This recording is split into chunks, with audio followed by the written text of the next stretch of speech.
Alright lads, so the 10th anniversary is almost here, but before we get to the big milestone of 10 years of Brave Souls, today we have our last discussion regarding our final banner before the 10th anniversary does begin. Because releasing tomorrow, we are going to be getting finally a new Yoruichi in a very perfect swimsuit, might I add. But alongside that, we're also getting Masaki and Oceloto, and we're here to discuss what is this banner good for, how good are the 3 new characters, and some things to consider before you decide summoning. So before we do talk about these characters, quickly let's go over the important dates. July 22nd seems to be the date the 10th anniversary is going to begin. Right now, the popular opinion based off the trailer is that it is going to be an original Ichigo and also Rukia. And if you want those 2 characters, well of course then you're going to want to save for said characters.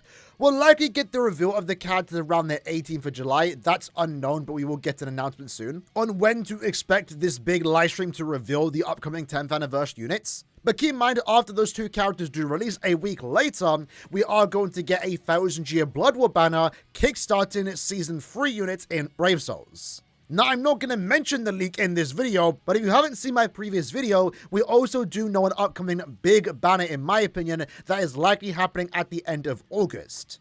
So we have pretty much 3 big banners coming away. Anniversary Part 1, Anniversary Part 2, and then like the end of August is set to be that banner that was leaked, and that's also going to be quite the big deal. So those are the big upcoming banners heading our way in the next 2 months. So keep those in mind if you are summoning on this banner, because you might also want orbs for those banners. Now, if you do want to go down the individual route, which is something that I don't usually recommend, you can potentially skip the main banner, which is going to last from the 30th to the 15th of July, and summon on the individuals, which has a double chance to get your particular unit. If you only care about Yoruichi, for example, well then Yoruichi's individual might be something you want to do. In her case though, her banner is releasing from the 15th to the 21st, and again, before this banner does release on the 15th, we should know when the Bank Alive is going to happen, and you can probably wait to see what the upcoming part 1 of the anniversary is going to be before you decide to summon on this individual. So if you do want to summon for these characters, but you are also hesitant and want to wait and see what part 1 of the anniversary is going to be, you can do that if your plan is to summon on the individuals. But after Yoruichi's on the 21st, Little Toto's is going to begin. In her case, her banner will run simultaneously alongside part 1 of the anniversary. And then if you do want to summon on Masaki's individual banner, well, I guess you get the benefit of knowing what part 1 and 2 of the anniversary is going to be.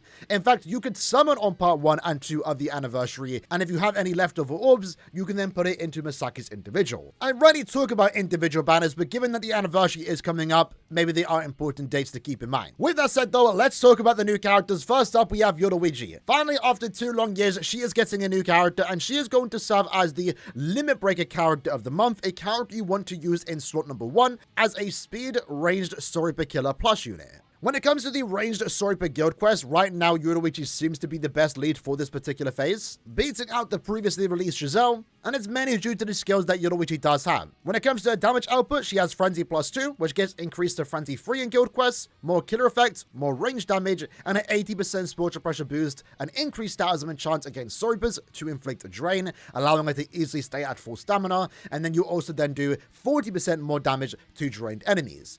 To go alongside that really good healing at full stamina, she also does get 20% more damage. And with a 14% strong attack recharge soul trait built in, she's likely going to be able to spam her strong attacks more often, especially as a speed character, which is actually some pretty good soul traits. And one thing you will notice in this character's skill set is that she is lacking strong attack damage, but in the long run, it might not be that big of a deal, especially in the context of guild where she's going to be hitting very hard. But what she does have very special about her, especially for a unit releasing outside of her anniversary or end of year celebration, is her EX move will increase her spiritual pressure by 50% for 10 seconds. So in a way, it's the same EX move that Kenpachi and also Ichigo do have, which makes them one of the best characters in the game in my opinion. But she does have a weakened version of it. Instead of having a 100% increase, it's only by 50%, but it's still a good EX nonetheless, and I feel like it does make up for the lack of strong attack damage increase. Overall though, Yoruichi is setting up to be a very strong speed unit, as a story pass access to some really good buffs, as a speed unit has access to some really good soul traits, and most importantly, it's Yoruichi in a swimsuit, in her 1000-year Blood War design, might I add.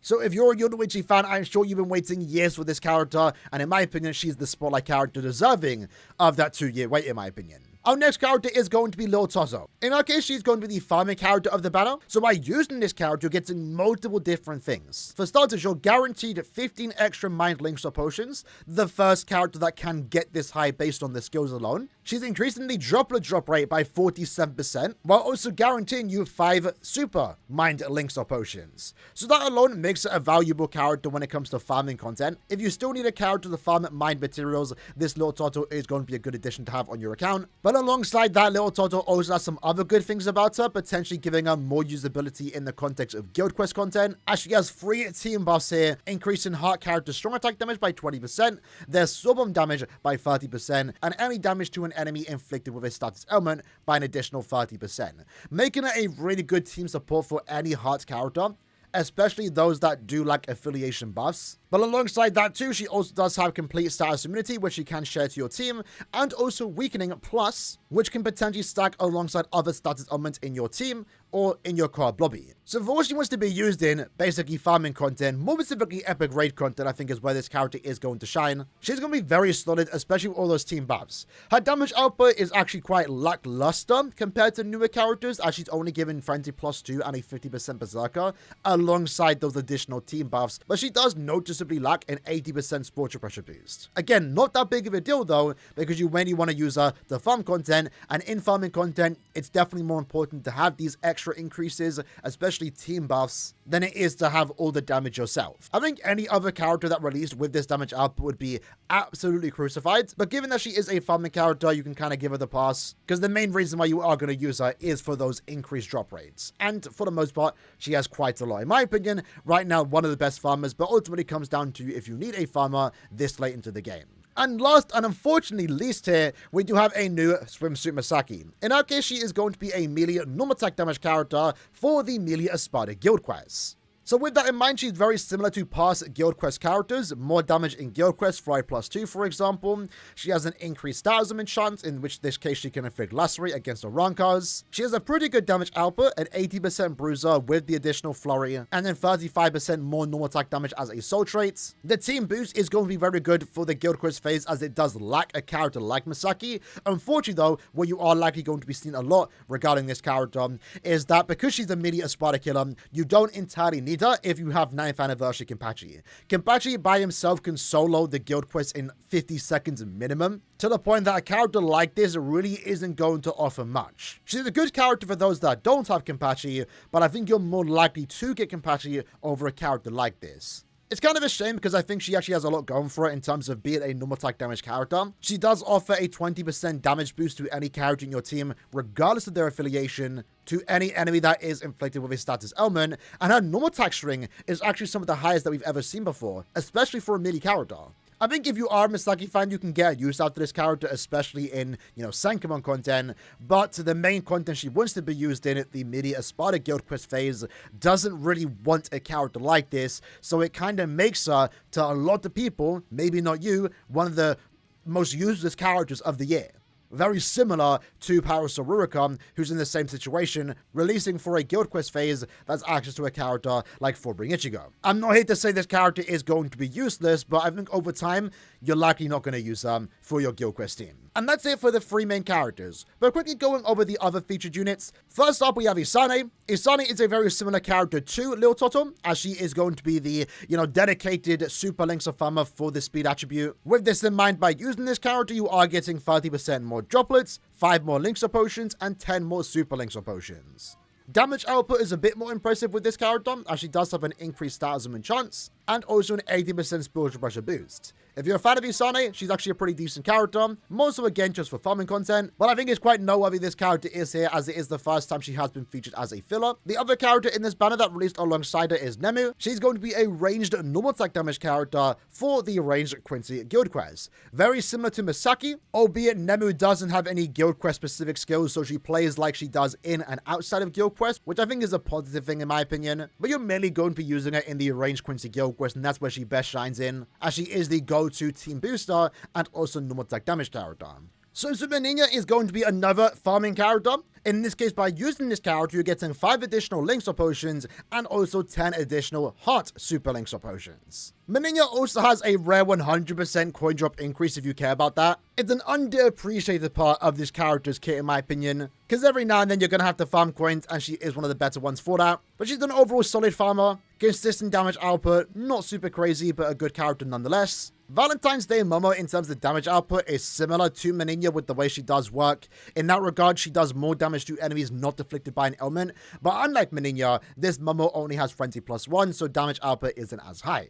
The main reason why you would use a character like this, however, is for the heart droplets. By using this character, you're getting 50% more heart droplets and also 10 guaranteed heart droplets. She's strictly and only a droplet farmer, but if you ever need to farm droplets, she's a good character to have, especially with that guaranteed 10 heart droplet drop. Maid Aaroniero is just more of a team support character. Provide your team with status immunities to every status ailment that at least she stands on. She has a team boost SA2 with also a barrier, and that's pretty much all she does have going for her. Damage output is quite low with this character, not really worth talking about. And then New Year's Rukia is quite the forgettable character. Nelly only becomes somewhat decent against Quincy characters, and even then, her damage output is shockingly low, only having Frenzy +1 and a 40% Berserker. And that's it for the main banner. Of course, the main standouts here are the 3 characters. Yoruichi in particular is the best here. Isane, Nemu, and also Ninja I think are solid units still. Like I already mentioned, I think it's quite notable here that Isane and Nemu have returned for the first time as fillers. Unfortunately though,